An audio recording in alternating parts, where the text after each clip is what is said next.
Chapter 1. The Rainmaker. Talia Mendez stepped off the Gulfstream G650 with a notebook already half filled from the flight. Her boots hit the tarmac in Singapore like the final note in a global symphony. She had just closed the last of 3 deals spanning 3 continents, each one more brutal than the last. Tokyo, Dubai, London, sealed, translated, stamped. Her voice, phrased in 3 legal systems and 5 dialects, had finalized contracts worth $1.5 billion. Not hypothetical figures, not pipeline potential. Real revenue, real signatures, and real teeth. Inside her leather folio, page 12 was still warm with handwritten annotations. Arbitration clauses tailored to DIFC law, M&A indemnity riders, and a side letter of intent that had rescued a shaky UK joint venture from imploding mid-negotiation. No one else in Falconport Global even knew that clause existed. She drafted it on a train between Canary Wharf and Heathrow with one eye on her screen and the other on Brexit news. She hadn't slept more than 4 hours in the past 5 days. Her espresso tolerance had transcended chemistry. Her inbox was at 0. And every client on that trip, Hoshino Robotics, Zaire Telecom, and Kingfisher Maritime, had just shifted exclusive global representation rights to Falconport on her personal word. No pipeline, booked revenue. She was the rainmaker. Talia didn't strut. She didn't have to. Her power moved through silence. While younger execs relished clickbait LinkedIn thought posts, she wrote bulletproof term sheets. While others pitched, she closed. Her superpower wasn't charm, it was fluency. In contracts, in culture, in compliance. She could read a 200-page vendor agreement in Portuguese and spot the one clause that contradicts U.S. export law. Byron Keene, Falconport's co-founder and chief revenue officer, had once called her the firm's human firewall. It was meant as a compliment. In truth, she had become something much sharper, the company's last line of defense and its most effective weapon. Back at Falconport's Singapore office, the local staff scrambled to prep for her arrival. One junior associate knocked over a stack of NDAs trying to realign the meeting room seating. Talia didn't notice. She was already neck-deep in the final document transmission with legal in New York. Data rooms, PDF timestamps, signature verification. "Priya," she said without looking up, "did Hoshino's final Schedule C get uploaded to the Red Line Vault?" "Yes, ma'am," Priya Narayan replied, fingers still hovering above her keyboard, unsure if she should sit or wait. Talia gave a single nod. 3 seconds later, she flipped her folio shut and glanced up. "You'll make partner in 5 years if you keep answering questions I haven't asked yet." Priya blinked, first in disbelief, then in contained pride. That was how it worked under Talia Mendez. Excellence wasn't requested, it was assumed. And she was fair, almost to a fault. She didn't yell, didn't play politics, but if you submitted something sloppy, she'd return it annotated in red like a bloodbath. Not personal, just consequences. Clients noticed. They trusted her, not just because she delivered, because she made them feel protected. In an era of collapsing empires and billion-dollar fines, that mattered more than any pitch deck. And yet her name wasn't on any founding plaque. She wasn't even a board observer.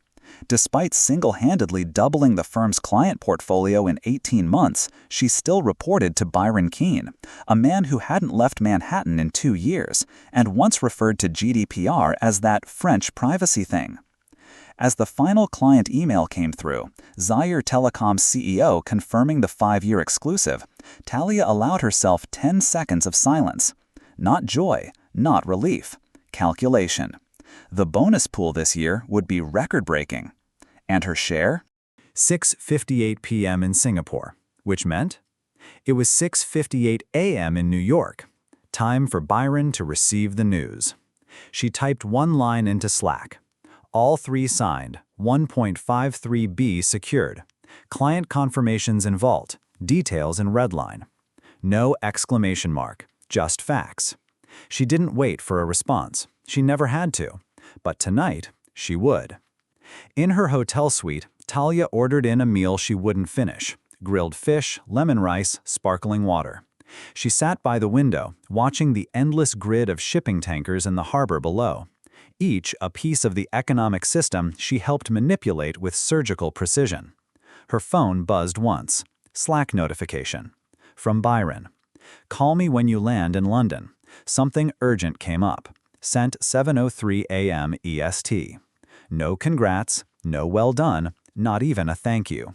Odd, but not unprecedented.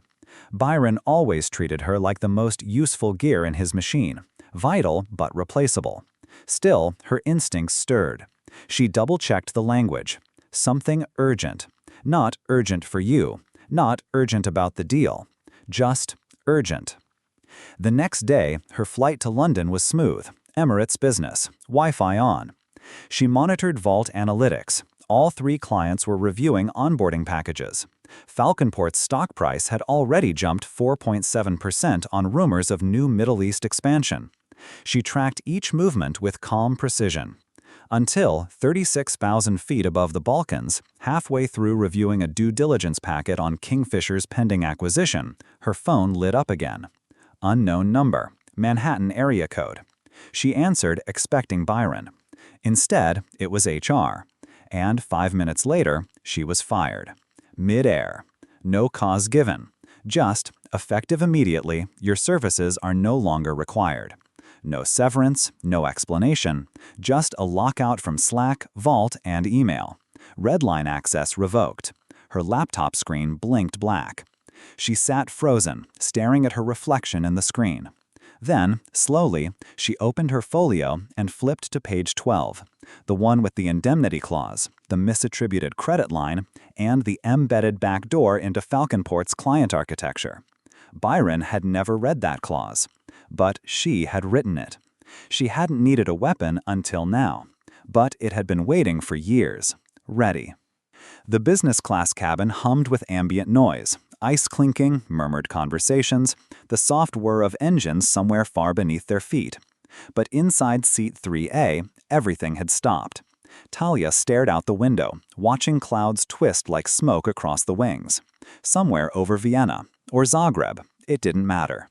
She had just been erased, mid-flight, mid-victory, fired with surgical precision and no explanation.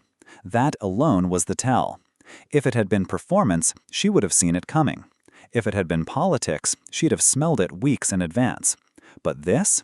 A sudden kill switch. While she was in the air, with $1.5 billion still warm in the firm's coffers. No lawyer, no handover. Just blackout. They didn't want a resignation. They wanted her vanished. Talia didn't panic. Panic was for people who believed the game was fair. She'd worked in enough boardrooms to understand this wasn't about merit or protocol. It was about control. Something in those contracts scared someone badly enough to take her out like a rogue algorithm. And that meant they didn't understand what she'd built, which meant she still had leverage. 10:23 a.m. GMT, London Heathrow. She moved quickly through customs, barely registering the biometric gates scanning her passport. Her phone was useless. Falconport had wiped all corporate data remotely during the flight. But they'd made a mistake. One of her own redundancies.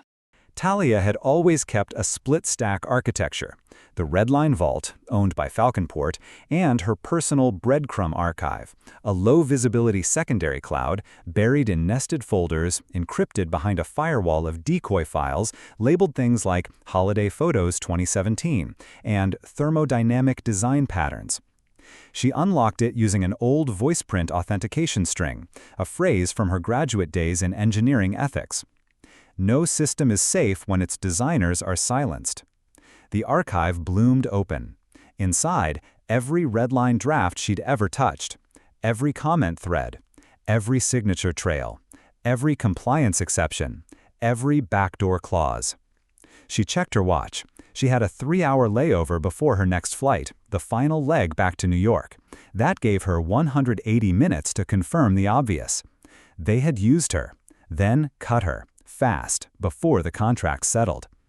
But what they didn't anticipate was that she owned the strategic key to everything they thought they'd locked in. 11:10 a.m. GMT, Heathrow T5 Lounge. The AI contract analysis tool on her personal laptop blinked awake. She fed it the full Hoshino Robotics agreement and the Zaire Telecom onboarding pack, both PDFs she had stored offline just in case. Every clause was parsed, cross-referenced, and mapped. And there it was. Clause 43B, paragraph 2 in all 3 contracts. She'd inserted a conditional clause during final markup, legal but dense enough to avoid scrutiny from the Falconport leadership team, most of whom couldn't even spell jurisdictional bifurcation. In the event of a material personnel change involving the lead negotiator, each party shall retain unilateral termination rights pending recertification of onboarding scope by the signatory. Plain English? If she got fired or left, the clients could walk. No penalty, no clawback, full contract reset.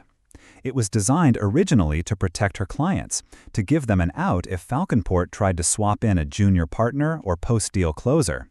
Byron had signed off without reading. All 3 had.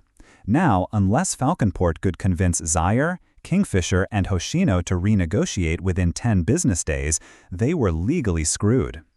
11:54 a.m. GMT, still in lounge. She picked up a fresh espresso and opened a new note. Titled it, Leverage Architecture, Phase 1. Contact all 3 client GCs directly. Share full terms of Clause 43B, politely.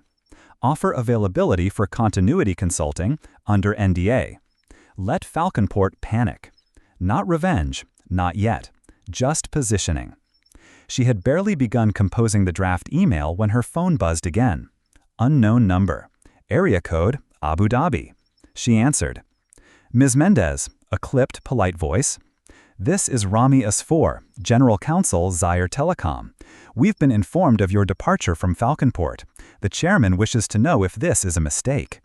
Talia smiled, just slightly. Not a mistake, but quite possibly a large one on their part. A pause. Then Rami's voice returned, now with steel. We reviewed the clause. If you are not involved in the onboarding, our board has voted to rescind the agreement. The termination notice will be filed within 48 hours. Talia leaned back in her chair. I understand. If you need continuity, I'm available under independent counsel. My rates have changed. By the time she boarded the flight to JFK, the emails were already flying. Zaire's formal termination notice, filed via Latham & Watkins. Kingfisher's internal legal had requested clarification on onboarding roles. Hoshino's chief risk officer had flagged the deal as materially unstable. And Byron? He was silent, still pretending he was in control. Chapter 3. The Great Hunt. 6 months earlier, Dubai, UAE. A sandstorm curled over the Burj Khalifa like a living veil, casting a golden haze across the city. Inside the 37th floor conference suite of the Zaire Telecom Innovation Forum, Talia Mendez stood in front of a 12-foot screen, laser pointer in hand, demolishing 2 decades of obsolete assumptions. She wasn't wearing a power suit. She wore a plain slate gray blouse and digital thread cufflinks coded to her Falconport credentials. Engineering elegance, not boardroom bling. Yet every executive in that room, oil ministers, Emirati fund directors, 3 government procurement chiefs, leaned forward like disciples before a prophet. Her voice was calm. Her data was bulletproof. Her proposal was the future. A $580 million full-stack digital backbone for North Africa, built not around speed or cost, but compliance. What you're missing, she said, circling a data node on the screen, is not bandwidth, it's permission. You've got 43 cross-border endpoints and 14 jurisdictions with mutually exclusive privacy laws. If you don't build in compliance first, this network will collapse in arbitration before it sends a single kilobyte. The room was silent. One of the senior Zaire execs, a famously skeptical man named Jamal Al-Zaruni, cleared his throat. And you believe Falconport can guarantee regulatory compliance across all those jurisdictions? I don't believe, Talia replied. I modeled it. Click. A new slide. 27 overlapping regulatory regimes, all mapped against Falconport's modular data transport architecture. Jamal exhaled sharply. "Who built this?" "I did," she said simply, "on the flight here." 6 months and 3 continents. That moment became the first domino. From Dubai to Zurich, from Singapore to Sao Paulo, Talia led Falconport's elite advanced structuring team, AST, through 3 of the most labyrinthine international deals in corporate memory. Zaire Telecom, an end-to-end network contract involving Gulf regulatory parity, EU data offset rules, and a zero-latency compliance exchange. Kingfisher Logistics, a Franco-German cross-border supply AI project with import tax prediction models nested in neural lattices. Hoshino Robotics, a multi-phase industrial robotics integration across Japanese smart factory corridors, bundled with a rare override clause granting recertification rights to the lead engineer, namely her. Talia didn't just close deals. She engineered systems of trust, where compliance wasn't just a checkbox but the product itself. She built living architectures, not just signatures. But there were warnings. Cracks in the conference calls. Slack threads edited after she posted clarifications. Byron's increasingly frequent check-ins disguised as praise. "Just want to make sure you're not burning too bright, Talia. We've got a lot of mouths to feed, and this spotlight's a little intense." She'd laughed, thinking it a compliment. She didn't know yet. He wasn't worried she'd fail. He was terrified she'd succeed too obviously. 4 weeks before termination, Falconport HQ, Manhattan. Talia stood at the glass boardroom window, watching the Hudson flicker with helicopter shadows. Inside, Byron Marchand sat flanked by 2 directors and an observer from legal.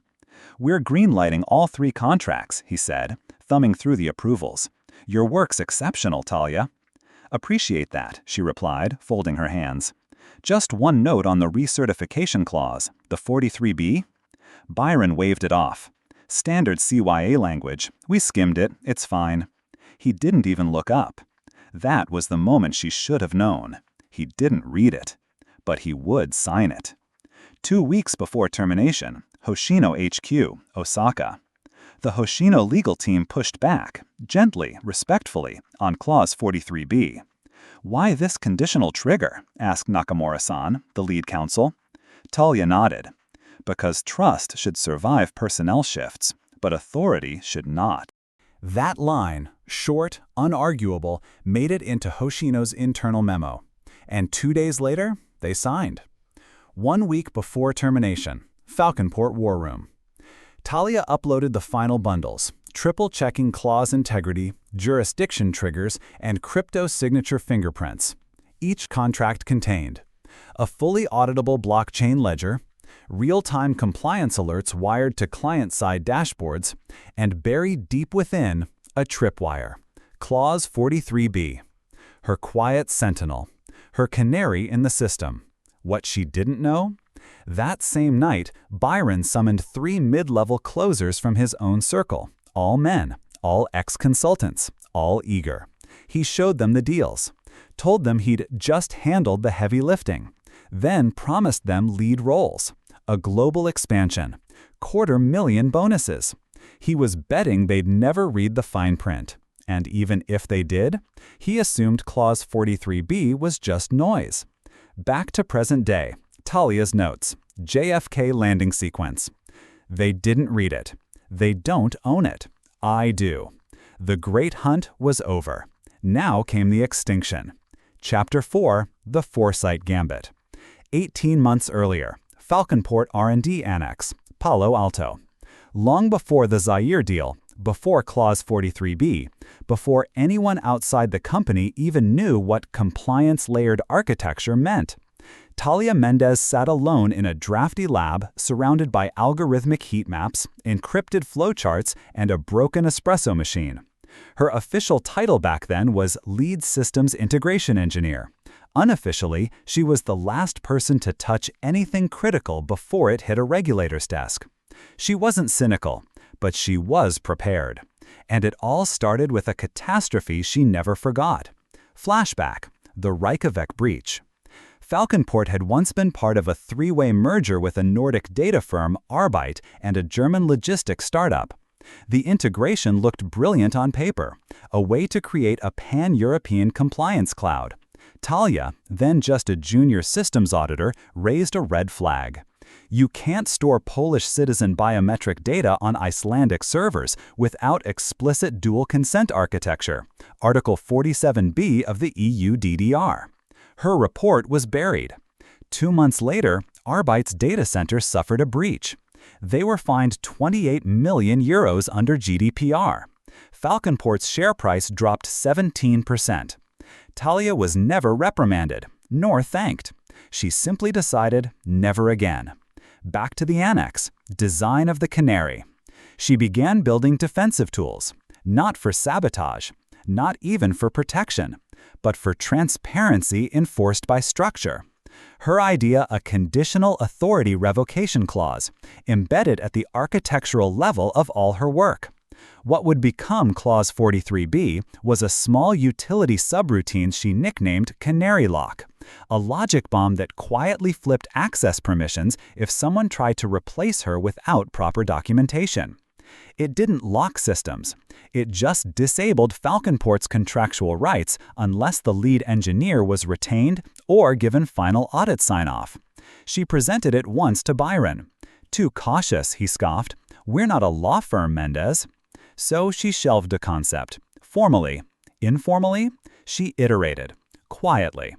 With every new deal she helped close, she refined the canary. It wasn't sabotage. It was a sensor, a trigger, an ethical circuit breaker. And it only activated under one precise condition: if executive oversight removes lead signatory without peer-reviewed transfer of compliance authority.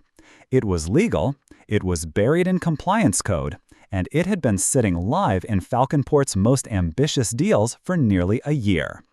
2 months before termination, Lisbon, Portugal. Talia sat with Kingfisher Logistics CFO, a woman named Elise Moreau, reviewing the final sign-off package. Elise flipped through the digital annexes, frowning slightly. Clause 43b? Standard in all our architectures now, Talia said. It ensures your sovereign import compliance pipeline isn't exposed to vendor-side turnover. Elise raised an eyebrow. Smart. We've lost 3 contracts from employee churn. She sighed. The canary chirped silently in the background. Another lock set. 1 month before termination. Singapore Legal Review. Hoshino Robotics had their best minds pore over the compliance cascade for days. They even asked if 43b could be removed. Talia's reply was professional but unwavering. You're welcome to use a different vendor. They didn't. They signed. The final flight, present day. Somewhere over the Atlantic, Talia watched cloud patterns shift like pressure diagrams across the fuselage window. Her mind drifted not to the betrayal she now knew was imminent, but to the layered elegance of what she'd left behind. Each deal had its own version of Canary Lock. Each lock required Falconport to prove she had authorized any personnel transfer, and if they couldn't, the contracts froze. Legally, compliantly, with chilling finality. She hadn't built weapons. She'd built facts that could not be ignored. 1 email sent, to herself. Subject: Activation Protocol, Canary Chain. Attachment: Falconport_Clause 43b_Summary. Message body: If you're reading this, the locks are already in motion. I didn't burn it down. I just followed the instructions you signed. She stared at the screen. Did not press send. Not yet. Closing thought. The canary was not revenge. It was not anger. It was architecture. And it was about to fly. Chapter 5. The Stab in the Back. Frankfurt, Singapore, New York. 14 time zones, 1 betrayal. The day began with champagne. Not metaphorically, literally.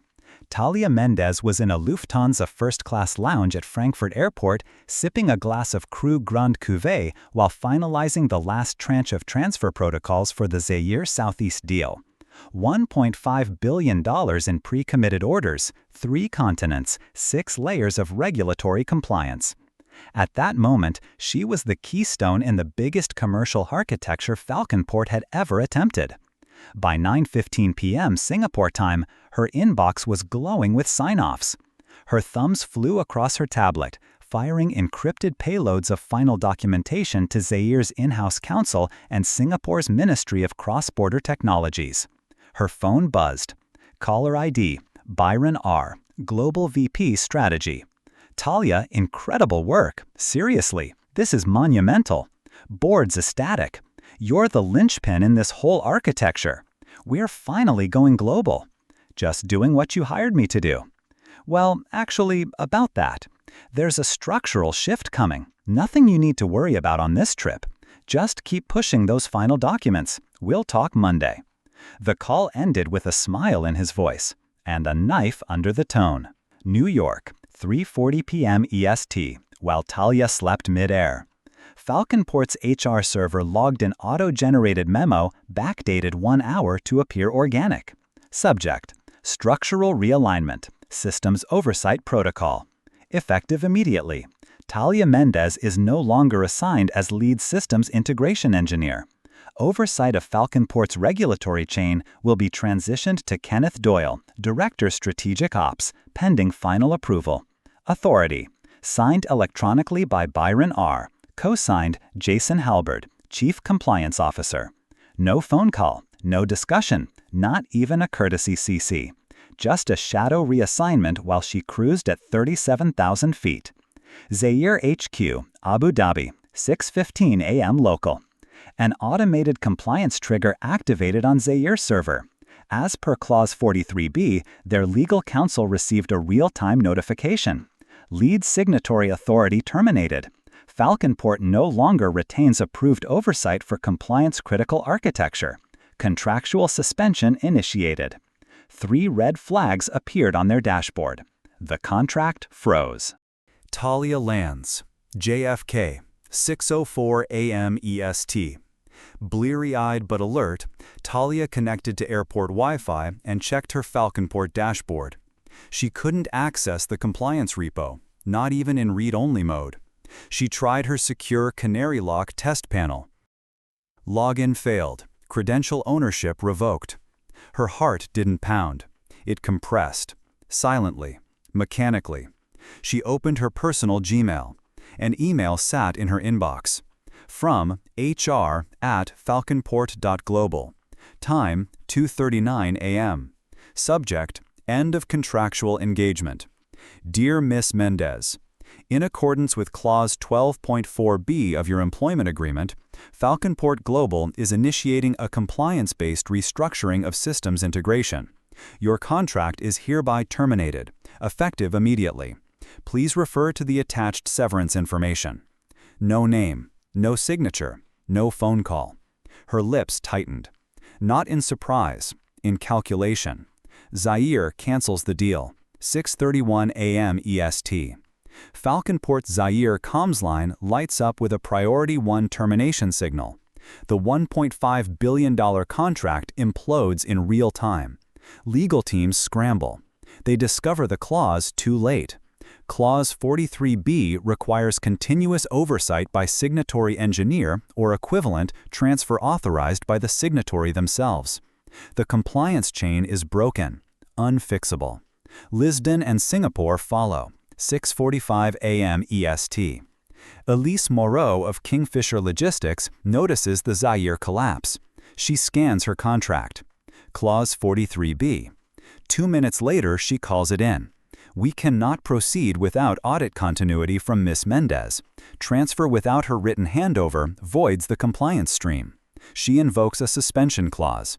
Singapore's Hoshino Robotics follows within 12 minutes. By 7 a.m. EST, 3 clients, $1.5 billion, and 24 months of expansion strategy collapse in a silent domino wave. Byron's face, 7:15. He storms into Falconport's Manhattan war room, phone to his ear, voice hoarse. Why the hell can't we override the suspension? We own the architecture. The legal counsel, a pale woman named Farah Lynn, says nothing. She simply hands him a printed copy. Clause 43B.3. Transfer of authority without compliant signatory co-authentication shall void Falconport's vendor rights retroactively as of revocation date. This wasn't in the executive summary, Byron mutters. Farah deadpans. It was in the signed contracts, all of them. You didn't read past page 137. Talia, sitting in a cab. She watches the skyline shift. Doesn't cry. Doesn't rage. She simply opens her personal email, clicks Send on the Canary Chain protocol. The message fires to 3 inboxes. Zaire Legal, Kingfisher Logistics, Hoshino Robotics. To confirm, Clause 43B was installed to ensure architectural integrity. I was removed without proper transfer. The suspensions are valid. I am available to consult independently. Chapter 6. The Internal Storm. The cab moved, but her mind did not. Manhattan's skyline flickered past the window like a malfunctioning LED panel, glass and steel blurring into noise. Talia sat perfectly still in the back seat, her suitcase unopened beside her, coat still folded on her lap. Her phone sat face down, dark. She didn't need to check the news. She could feel it, the weight of collapsing empires. She had been the axis. Now she was the void. But she wasn't surprised. Not really. The pieces had been moving for months. Whispers in hallways. The accidental removal from Slack channels. Sudden unavailability of legal reviews she'd requested. Her name disappearing from the deck's credits on version 17 of the pitch book. Still, betrayal feels different when it arrives wrapped in silence. Inside her head, 3 hours of silence, 1 hour of fire. The cab dropped her at her Brooklyn apartment just past 7:30 a.m. She unlocked the door, made coffee automatically.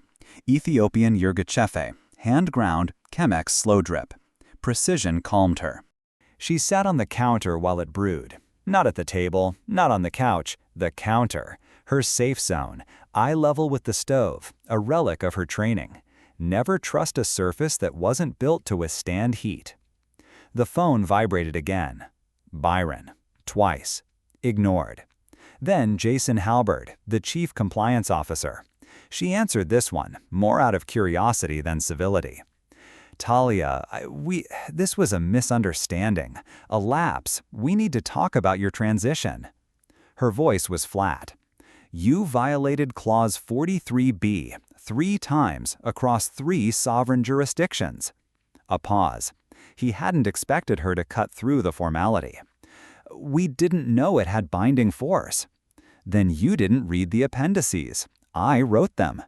Silence. Talia, if you come back in and just clarify. I have nothing to clarify. I was removed. The system reacted exactly as designed. You don't have to make this messy. That finally triggered something in her. Not anger, but disgust. Messy? I spent 2 years building a watertight compliance architecture. You yanked me out mid-transfer, voided 3 chains of authorization, and cost the company $1.5 billion before breakfast. Her voice lowered. You didn't even call. Click. She hung up. Flashback. The origin of Clause 43B. Tool 1. Flashback. Origin of the karmic weapon. A year and a half ago. Zurich. She was consulting with the legal counsel of a Swiss aerospace vendor, whose CEO had been ousted during an M&A deal. That power vacuum triggered a domino collapse. Contracts voided, regulators triggered, a near collapse of export rights. A mentor, Elena Vishnich, a Croatian-born compliance architect, told her over espresso, "Build your systems to survive your own firing. That's the only real test." What if they fire me because of the system? Elena smiled sadly. Then, let them drown in it. That night, on the flight back to New York, Talia drafted the original architecture of Clause 43B, a self-reinforcing dependency mechanism. Only the certified compliance signatory could validate multi-jurisdictional transfers. It wasn't revenge, it was protection, for the system, not herself. Current time, noon. The cold crystallization. She stared at the Canary Chain logs on her personal terminal. Each contract suspension had triggered a cascading alert. Each client had paused, not terminated, pending direct consultation with her. They hadn't canceled because of loyalty. They had canceled because they understood the system, because Talia had designed it to outlive trust. She sipped her coffee. No sugar, no cream. They didn't just fire me. They removed the only person who knew how to keep the plane in the air. The plan forms. Not vengeance, just logic. She opened her old files, created a folder, Falconport Karmic Consequences. She copied in Canary Lock test keys, the full regulatory trail of client-side compliance dependencies, audio logs of previous compliance audits, internal messages from Byron and Jason implying sidestepping her checks. Then she drafted a single PDF. To whom it may be concerned, the following outlines the legal basis for compliance reversions triggered by unsanctioned signatory removal. These actions are not sabotage, but lawful consequences of contractual architecture. Signed, Talia Mendez, former lead engineer Systems Integrity, Falconport Global. No logos, no revenge speech, just truth, just karma, cold, efficient, and documented. The final line of the day, in her journal. I did not burn the empire. They pulled out the keystone and watched gravity do its job. Chapter 7. Unleashing the Weapon. 1 email, 4 lines, a 1.5 billion collapse in motion. Talia didn't need to write a manifesto. She didn't hack anything or call a journalist. The beauty of her weapon was that it wasn't hidden. It was baked directly into the machine they'd all ignored. At 9:17 a.m., from her personal Proton Mail account, Talia sent a message to 3 people. Subject: Clause 43B, Canary Chain Reversion Protocol triggered. Body: Pursuant to Jurisdictional Compliance Clause 43B-C, Canary Chain Transfer Protocol has been formally deauthorized due to the removal of the designated signatory without secondary confirmation. As per contract language, all active engagements are now in procedural hold. See attached audit trail. Regards, TM. Attached with 3 PDF files and a cryptographically hashed blockchain log. Recipients: Renee Schlegel, General Counsel, Swiss Aerodyne, Client 1, Siddharth Rao, VP of Compliance, Telkomsat India, Client 2, Ava Young, Chief Operations Officer, Hoshira Space Tech, Client 3. These weren't random partners. These were the 3 linchpins of the $1.5 billion orbital comms tri-deal Falconport had proudly announced 3 weeks ago. The moment these 3 parties read the email, a dead man switch embedded in their Canary Chain contracts activated. Each agreement had a clause, added innocuously in version 6.1 of the platform specs, that said, in the event of unauthorized signatory reassignment without a certified systems continuity review, all assets and obligations shall be considered temporarily frozen pending recertification by the original systems engineer of record. It had passed through legal because no one understood it. It sounded like redundancy. It was fortress logic. 9:31 a.m., Geneva. René Schlegel sat up in his chair. Mon Dieu! He reread the line about systems continuity review 3 times. The Swiss are not prone to panic, but Schlegel knew enough about clause stacking to recognize when he was holding a lit match inside a powder keg. He immediately pinged his team. Full stop on transfer packet B. No operations without Mendez sign-off. Clear contracts, flag for litigation shield. 9:39 a.m., Mumbai. Siddharth Rao, a compliance lifer with a photographic memory, opened the email, cross-checked the Canary Chain hash, then physically turned off his monitor. He walked straight into the CEO's office. They fired her? The CEO blinked. What? Who? Talia Mendez. Isn't she just an engineer? Siddharth shook his head. She was the engine. You voided a clean system in India, Japan, and the US. We don't just pause, we prepare for indemnification. 9:43 a.m., Vancouver. Ava Young didn't wait. She opened the Canary Chain console, verified Talia's hash, then issued a hold command. Execute Contract Suspend HO-PR AX45-19, Reason System Integrity Compromised. She then called her internal counsel. Get ahead of it, draft the public statement. Don't blame Falconport, just cite procedural integrity. If they fire the person holding the safety net, the fall isn't our fault. Meanwhile, Falconport HQ, 10:02 a.m. EST. Byron Wilkes, grinning in the executive boardroom, was halfway through an espresso when the notification hit his tablet. Warning: Client AX45 has suspended operations. Followed by, warning: Client TMX India has suspended all activity pending review. Warning: Swiss Aerodyne has issued a formal contract pause citing Clause 43B-C. Warning: Legal flag, Canary Chain Integrity Question triggered, Origin, Mendez, Talia. He stared, blinking. He opened Slack. At Halberd, what the fuck is Clause 43B-C? Jason replied with one word: shit.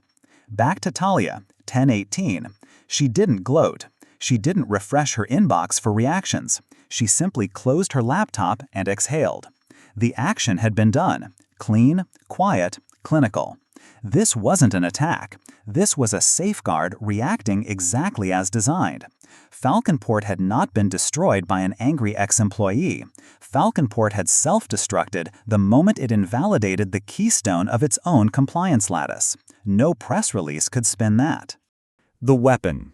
Tool 3, Technical Deep Dive. Clause 43B had originally begun as a simple protection against cross-jurisdictional data misfires. In 2021, Talia had audited an incident where a US-based firm accidentally pushed Chinese SAT data through an unsecured EU server due to a faulty node update. That had cost the firm €62 million in GDPR penalties and almost triggered sanctions. Talia's solution? Canonical dependency locking. Only a certified systems compliance engineer could approve node authorization changes, and only after a triple-check protocol involving origin country regulators. That protocol had one authorized reviewer: her. The moment she was removed without triggering a succession continuity packet, all operations relying on the locked protocol were legally frozen. And every one of Falconport's new clients, trying to look compliance forward, had opted into the most secure form, Canary Lock 2.0. 10:45 a.m. Her inbox lit up. Urgent from Falconport Legal. System Reinstatement Protocol Request. NDA Enforcement Inquiry. Friendly call? She ignored them all. Instead, she pulled up the Canary Chain dashboard and watched the reverberations spread. Status: Client 1, suspended. Client 2, suspended. Client 3, suspended. Falconport, vulnerability flagged. Compliance Canary, triggered. The empire hadn't fallen. It had simply paused itself, awaiting her hand to resume. Chapter 8. The Antagonist's Point of View. I built this damn empire on impossible deals. Byron Wilkes, 3 days before the unraveling. The first thing Byron Wilkes did when the suspensions hit was laugh. It wasn't a hearty laugh. It was the kind of hollow chuckle a man gives when the air starts thinning at the summit of Everest and he realizes the last oxygen tank isn't sealed. He didn't understand what had just happened, but he knew the pain was real because the Bloomberg terminal had turned red. Negative 12.5%. Falconport Global Holdings, FGH. Live update: $842 million market cap drop. Suspected contract misalignment. The word misalignment might as well have been contagion. Within 15 minutes, Falconport's Japanese and Korean partners began requesting compliance verification reports. The rumor mill was already spinning. Falconport's new mesh protocol isn't legally viable outside Delaware. They outsourced compliance to a ghost protocol engineer and fired her. The core stack might be dirty-coded. Byron, the master of appearances, pulled the blinds in his corner office. The sun felt like a spotlight, and he needed darkness to think. Inside his head, the rewritten story. He saw himself as a war general, not a villain. Talia, a cog. A talented one maybe, but still a cog. In his world, revenue ruled, and people rotated. "Everyone's replaceable," he had said in front of investors 2 weeks prior. "Even me." He didn't mean it. In his mind, Talia had overstepped. She'd blocked 2 shortcut patches during an emergency patch window, citing European interoperability risks. So what? Byron had clients in orbit. He didn't have time for ethics debates with engineers. He had PR deadlines and shareholder calls. Enter Halberd, the shadow lieutenant. Jason Halberd Tinsley had been Byron's compliance whisperer for 3 years. His actual title was Director of Systems Legal Assurance, but in practice, he was a fixer. The conversation between them the morning the system collapsed was simple. "Byron, tell me this isn't real." "Halberd, it's very real." "Byron, then fix it." "Halberd, I can't." "Byron, you're the fucking lawyer." And Halberd, "And she's the author of the clause that just wiped $1.5 billion. The silence that followed was darker than denial. Byron had made a fatal mistake. He'd thought the architecture of compliance was static. But Talia hadn't just engineered systems, she'd coded legal tripwires that fused code with contract law. And Halberd had signed off on them all. The attempted retaliation. By 1:12 p.m., Byron entered Phase 2, retaliation. "We sue her, defamation, breach, NDA violation." He barked orders to Falconport's top legal firm, McKennan Wallace, LLP. They had won billion-dollar cases for him before. He wanted blood on a letterhead. But then the partners called back with a stunning response. "We advise against it." Byron lost it. "Excuse me? Sir, if we initiate legal action, we'll have to submit the Canary Chain Code into public evidence. That includes the Sovereign Compliance Packet, which means your recent executive override logs become admissible. Translation, your shortcuts become discoverable. Your undocumented forks, your suppressed audit flags, your off-book client pilots." Talia hadn't just booby-trapped the system. She'd made sure any retaliation would burn Falconport alive in court. Byron's breakdown, 3:04 p.m. He kicked the espresso cart. Glass shattered. His assistant quietly locked the door. Halberd tried to offer a solution. "If we issue a public apology." "Apology? Are you insane?" "Byron, you signed the termination form. You removed the only person authorized to keep Canary Chain active in the EU and Asia Pacific. There's no protocol for reinsertion. She didn't go rogue. The system just did what it was built to do. We paid her to build a vault, not to become the fucking key." Halberd corrected him. "We didn't pay her. We fired her mid-flight after she closed the largest compliance deal in the firm's history." In the mind of a narcissist, Byron had spent his whole career avoiding this moment, the reckoning. He played the PR game better than anyone. He was fluent in charm. And for years, he'd surrounded himself with 2 kinds of people: true believers who thought he was brilliant, and quiet cynics who needed his checks. Talia had been neither. She was competent without seeking permission, and worse, she had integrity without monetizing it. 4:22 p.m. Byron's last call. He finally tried to call her. The line rang once and went to voicemail. "Talia, this is Byron. Look, maybe we both overreacted. Things moved fast. You're brilliant, and I admit I didn't always show it. Let's talk. I think we can find a way to..." Beep. Voicemail full. Meanwhile, Talia stood on a quiet beach in Cascais, Portugal. Her phone buzzed once, then stopped. She didn't need to listen. The empire was in freefall, and the man at its center had finally understood something vital. She had never needed to destroy him. He had done it himself. All she'd done was remove the blindfold. Chapter 9. The Canary Speaks. A system built on shortcuts is a system built to fail. All I did was let it fail on schedule. Talia Zaman, Keynote Address, WCC 2026. The stage was smaller than you'd expect for someone who had just unraveled a $1.5 billion global empire. No pyrotechnics, no dramatic lighting, just a hardwood floor, a black backdrop, and one microphone. The World Compliance Congress in Zurich wasn't known for theatrics. But when Talia Zaman walked on stage, there was a hush that rivaled a courtroom before sentencing. She didn't wear a suit. She wore a navy blue cardigan, jeans, and the same worn sneakers she'd worn when debugging Canary Chain at 2 a.m. in that freezing Montreal server room. She didn't start with a quote, a mission statement, or a grievance. She started with data. Slide 1. A timeline of ignored warnings. May 2024. First Canary flag triggered in South Korea. June 2024. EU protocol threshold breach. September 2024. Confidential memo flagged for legal review. No response. October 2024. Talia files formal engineering exception report, flagged as obstructive. November 3, 2024. Fired mid-flight to close historic deal. November 4, 2024. $1.5 billion vanish. Here's what happens, she said calmly, when you build faster than the law, faster than trust, and faster than people's willingness to say, wait, are we actually allowed to do this? Slide 2. What is a canary chain? She broke it down simply, in a way even journalists could understand.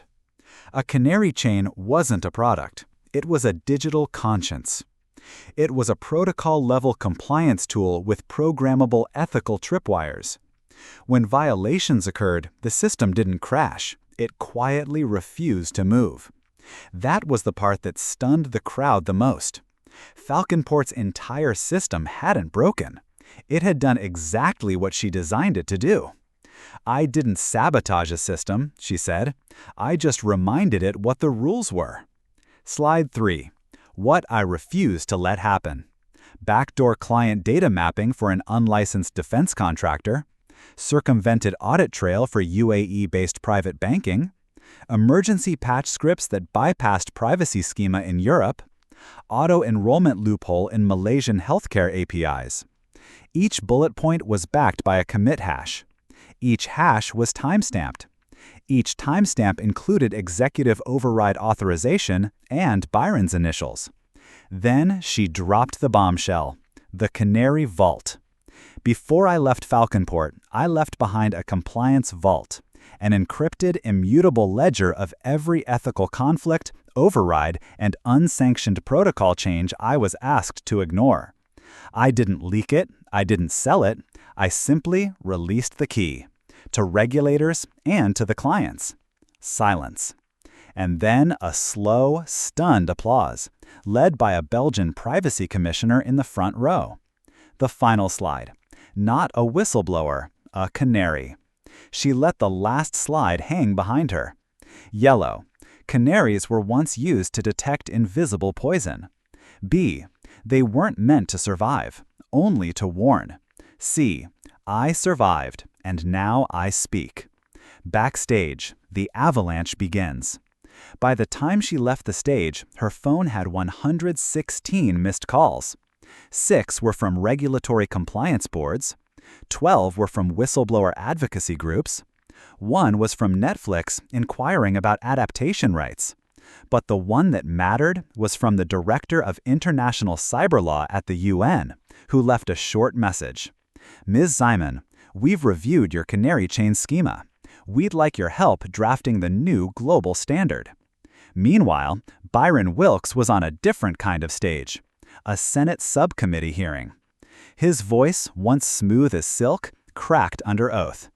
He denied knowledge of certain logs, but Canary Chain's immutable ledger overruled him. Each time he tried to deflect, a timestamp replied. When asked if he understood why the system locked itself down, Byron gave a chilling answer. Because it had more integrity than I did. Talia's closing statement to the press, Zurich, 7:43. I was never the threat. I was the safety system. And they fired the safety system. Chapter 10. Karma in the Code. You can ignore ethics, but you can't bypass architecture. Antonymous. By the time Chapter 10 unfolded, the world had changed. Not dramatically, not in revolution, but in silence. Silicon Valley stopped laughing at compliance engineers. Tokyo's tech districts began using the term canary code as a hiring criterion. And in Brussels, the European Commission launched an inquiry to determine if other firms had hidden similar override chains deep in their core stacks. But none of that mattered to Talia Zaman, because now, for the first time in months, she was building something for herself. Karma translated into code. Inside a sunlit co-working space in Lisbon, Talia and 3 former Falconport engineers were sketching blueprints. But this wasn't revenge. It was an evolution. Canary Chain was defensive, she said. We need something proactive now, a living contract engine, a system that doesn't just react to violations, but prevents them entirely.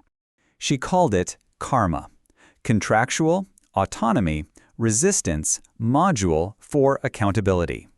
It would codify ethical decision trees into infrastructure-level smart contracts, refuse integration with blacklisted legal frameworks, auto-invalidate itself if core compliance routines were externally altered, assign digital intent weights to executive actions and log every single one. But most controversially, Karma would be public, not open source, open consequence. Any violations wouldn't just trigger internal logs. They would alert stakeholders, clients, and, if critical, a decentralized ethical review node. Essentially, a watchdog that couldn't be fired. The last backlash. 3 weeks after Karma's beta white paper dropped, a major tech blog called it the death of executive immunity. Suddenly, a new class of VC started whispering about Talia. She's building a product that makes corner cutting impossible. No CEO will touch that. She's poisoning profit with principles. Byron's old lieutenants resurfaced to smear her. They published doctored Slack screenshots. One finance bro posted a video calling her an AI anarchist in disguise. She responded with a line of code. JSON, Sauchep, Jinshura, auction, discredit attempt, origin, conflict of interest, auto-reply, verified ledger override log number 0075, falsified claim. Status, dismissed. No press conference, no PR firm, just immutable receipts. Idea. Meanwhile, Karma arrives for Falconport. The first Karma audit node went live on January 3, 2026. It didn't need to seek revenge. The audits spoke louder than any speech.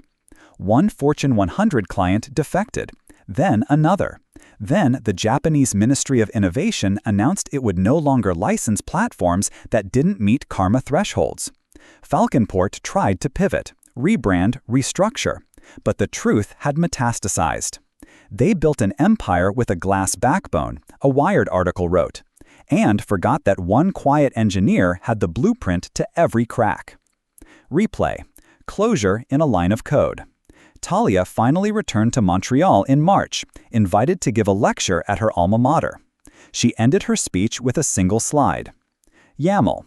Sauchep, Jinshura, Karma, author, T. Zaman, enforced by, contract, last modified, never, self-destruct if corrupted, true, log everything, always.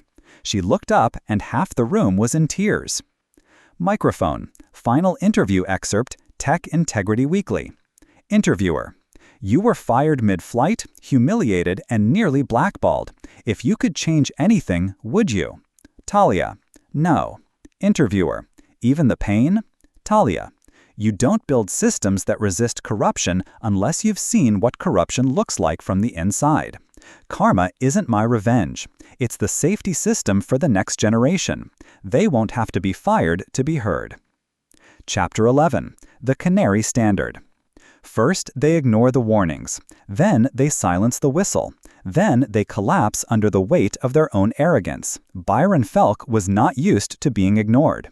Especially not by the Department of Justice, Interpol, the SEC, 3 sovereign cybercrime agencies, and an entire compliance panel at the World Economic Forum. Yet, here he was, ignored, avoided, and in one case, outright laughed at. Emergency exit sealed. When the Canary Chain bomb dropped, Falconport's board did what any panicked empire would do. Fired the CTO. Too late. Scrambled for PR control. Futile. Froze internal code commits. Useless.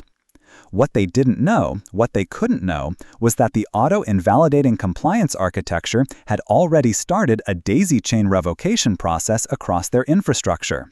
Every partner node hosting Canary Chain's regulatory module was silently, legally, and contractually rolling back their integrations. It wasn't malicious, it was mechanical, and that's what terrified them. J. Byron's final call. He tried reaching Talia once. An encrypted message routed through a mutual contact in Zurich. "There's no reason we can't walk this back. You have more to gain than to burn. We're all adults here. Let's talk." She never replied. She simply pushed Canary Chain's final changelog commit to the public ledger. Diff. Seychep, Chinsar. Stakeholder, Byron Falk. Privileges, executive override. Compliance, conditional bypass. Plus, stakeholder, none. Privileges, revoked. Compliance, immutable. Timestamp, 0403 UTC. Trigger, internal ethics circuit breached by unauthorized override attempt. Result, Canary Chain went permanently dark and took Falconport's crown jewel clients with it. Markets react. Within 72 hours, Falconport's market cap plummeted 74%. 3 major clients cited contractual breach of ethical clauses. NASDAQ filed a code-triggered delisting review, a first in tech history. Their enterprise blockchain suite was unofficially dubbed the lame duck ledger. Inside the fallout, Micah Su, a former junior engineer who once silently watched Talia be dismissed, now stood at a leadership roundtable in Berlin. "The reason we lost $1.5 billion overnight wasn't because of sabotage," he told a stunned crowd. "It was because someone built an ethical firewall we didn't even realize was protecting us." In another country, Amrita Kulkarni, the bystander-turned-witness, published an op-ed titled, "The Canary Was Right." It went viral, not because it was explosive, but because it was measured. "Talia Zaman didn't destroy Falconport," she wrote. "She engineered a system where corruption simply couldn't persist. We just didn't believe the rules applied to us." Okay, karma goes global. By Q3 of the following year, Canary Chain was rebranded as a public utility. Karma frameworks became mandatory in 7 government contracts. The term Zaman clause entered corporate legal dictionaries, meaning a built-in ethical trigger that voids agreements upon breach of compliance integrity. Some hated it, others feared it, but the smartest companies, they copied it. F. Last scene, a new departure. Talia stood at a gate in Narita Airport, bound for Sao Paulo. A young founder approached her, visibly nervous. "Ms. Zaman, I just wanted to say, your keynote in Tokyo changed how we wrote our core stack." Talia smiled. "Then, make sure your canary has teeth." The flight was called. As she boarded, she passed a poster near the gate, an ad for an ethical smart contract platform. The tagline read, "Tested against the Canary Standard." Chapter 12. Ashes and Epiphanies. You can kill the whistleblower, but you cannot untrigger the code. Annotated margin note, Zaman v. Falconport Ethics Archive. Sun, the view from the ashes. By the time the dust had settled, Falconport Global existed in name only. A decade-old titan that once bragged about being too modular to fail was now a hollowed brand name auctioned off to a regional telco for 12% of its former valuation. Byron Falk, once chairman and CEO, was living under sealed arbitration. No interviews, no board seats, no advisory roles. Just a single locked folder on his personal server labeled ZamanFinal.mp4. No one outside his legal team had ever seen it. Rumors claimed it was a monologue, a confession, a breakdown. Some said he still watched it weekly. C. A new architecture. Meanwhile, in a modest tech district in Sao Paulo, Talia Zaman opened the doors to her new firm, AXIOMA Protocols. Not a startup, not a product, a governance engineering collective. Their clients weren't just banks or governments. They were principles in motion, humanitarian logistics chains, medical AI compliance systems, digital identity regulators. They didn't sell software. They architected inescapable integrity. The canary method institutionalized. Talia's canary chain legacy evolved into something more powerful. KRM, Kinetic Risk Mechanisms, a distributed logic system that could predict, preempt, and auto-revoke access across global networks when ethics were compromised. Each system contained a canary node, a silent observer with one job. If the values collapse, so does the system. The letter. On a rainy morning, months after her firm's launch, Talia received a handwritten note from an unlikely sender, Micah Sue, the junior developer from the Falconport days. Dear Talia, you probably don't remember me. I was the guy who brought you green tea during that Singapore code freeze. I never spoke up when they fired you. I should have. But now, every dev in my startup knows your name. Your canary clause is in our onboarding docs. We call it Zaman fallback. It's our sacred check. Just wanted you to know you didn't build code, you built courage. Micah. Epiphany. That night, alone in her quiet loft overlooking the lights of Avenida Paulista, Talia stared at the last message Byron had ever sent her, still unopened. She deleted it. Not out of spite, but because some karma didn't need to be replayed. It had already executed. She poured a glass of wine, opened her terminal, typed a line of code. Python, Sao Chep, Ching Sir, def canary lives, equals return integrity greater than consensus. And for the first time in a long time, she smiled. TLDR, the philosophy of intelligent justice. Intelligence over arrogance. Talia's mastery of code and regulation outmaneuvered an empire built on ego. Patience over reaction. She endured betrayal, laid legal tripwires, and waited for the right trigger. Strategic honesty over deceit. The very rules the antagonists bent became the noose they hung themselves with. Karma as consequence. No violence, no revenge. Just causality written into the logic of the system. Feather. Final words. In every system, there must be a canary. Not to sing, but to go silent so the world remembers to listen. The Compliance Canary. How ignoring one engineer grounded a global empire. Chapter 14. Ashes and Epiphanies. In the end, all systems self-correct. Some do it quietly. Others burn first. From The Canary Notes, Unpublished Reflections by Talia Zaman. Graveyard. What was left of Falconport? The remnants of Falconport systems were picked apart by lawyers, regulators, and opportunists like vultures on a still smoking carcass. The share price plummeted 92% within 3 days of Talia's compliance detonation. By Q2, it was delisted. The New York Times ran a front-page autopsy titled, "The Day Code Rebelled." And somewhere in a dimly lit WeWork office in Luxembourg, Byron Cavendish drank from a chipped crystal tumbler, mumbling something about loyalty being obsolete. But even the VCs who once cheered him stopped returning his calls. One investor leaked Byron's final investor deck. It was 42 slides of defensive rambling.